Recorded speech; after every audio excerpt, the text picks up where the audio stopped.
বনপুষ্প দ্বারা আমরা সজ্জিত করে দেব, আর তুমি দাঁড়াবে, আমরা দেখব তোমার মুরলী ধ্বনি শুনবো, শুভ শুভ, ঘন্টার পর ঘন্টা চলে যাবে দেখব।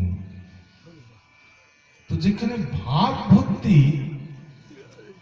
আর মথুরা ধাম হচ্ছে কর্মভূমি, যেখানে প্রতিটা মিনিট, প্রতিটা ঘন্টায় তার ব্যস্ততা, তাই না? আর দুই পরিবারের রসগত দিক ও বিরাট তফাৎ দেখুন।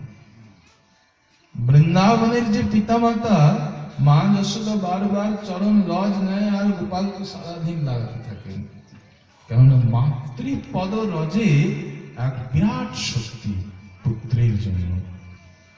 পুত্রের কাছে সব চাইতে মহামূল্যবান হচ্ছে মাতৃশক্তি।